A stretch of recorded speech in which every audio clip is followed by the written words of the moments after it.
Katika simu yako kuna namna ambavyo unaweza kutengeneza secure folder, yani folder ambalo wewe mwenyewe ndio utakuwa unafahamu password yake na wewe mwenyewe ndio utakuwa unafahamu folder hilo linaitwaje, ili pale ambapo utataka kuficha picha zako, utataka kuficha contacts zako, utataka kuficha vitu vyako vya muhimu, utaweza kuviweka vyote mule na visiweze kuonekana katika simu yako. Kwa hiyo hivi ndio jinsi ya kuweza kuseti setting hiyo katika simu yako ili uweze kulinda vitu vyako ambavyo ni private.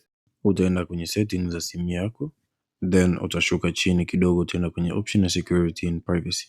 Kisha utabonyeza palipoandikwa more security settings, then utaingia kwenye secure folder, na baada ya hapo utabonyeza neno continue, then utabonyeza tena continue, na baada ya muda utaanza kutengeneza secure folder yako, na itakuprompt uweze kuweka password ya secure folder. Kwa hiyo utachagua ni password gani unataka kuweza kuweka katika secure folder, then mimi nitachagua pattern, nitaweza kuweka na nita verify tena, na baada ya muda itaweza kutengeneza secure folder na itaweza kuilock, na baada ya muda utabonyeza neno to allow kwamba iweze kuallow ku reset password ya secure folder na Samsung account in case ukisahau.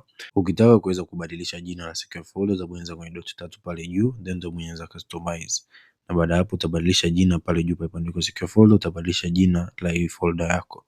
Then ukitaka kuweza kubadilisha icon utachagua icon zozote pale chini ili ziweze kujulikana, utabonyeza apply na itaweza kubadilika, na pale ambapo utaingia kwenye application zote utaweza kuiona hii folder yako inaitwa kazini kama ulivyoandika na icon yake ndo hiyo. Then ukitaka sasa kuweza kulock chochote kile kiweze kuingia katika secure folder, kwa mfano kama picha, utaingia kwenye gallery, then utaifungua hiyo picha, kisha utabonyeza kwenye dot tatu pale juu, then utabonyeza move to kazini ambapo ndo jina la folder yako, na baada ya muda itakuwa moved. Na pale ambapo ukiingia kwenye ile secure folder yako, then ukaenda katika upande wa gallery, utaweza kuikuta ile picha yako iko kule na iko stored na iko safely stored katika secure folder.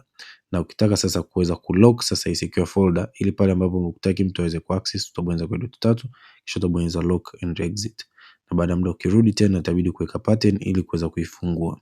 Sasa in case ukitaka kuweza kutoa ile picha uweze kuirudisha kawaida, utaibonyeza then utabonyeza kwa dot tatu kisha utabonyeza move out of secure folder, na itaweza kutolewa na itaweza kurudishwa katika photos. Ukitaka kuweza kuifuta secure folder utaenda kwenye settings, then utaingia kwenye more settings, then utabonyeza neno uninstall na utabonyeza tena uninstall. Baada ya muda itaweza kufuta hii secure folder katika simu yako na kutokuwa tena na secure folder, na vitu vyako vitarudi kama kawaida kama ilivyokuwa mwanzo. Natumai utakuwa umeelewa. Kama unaweza kufollow, like na kushare kwa marafiki zako na familia.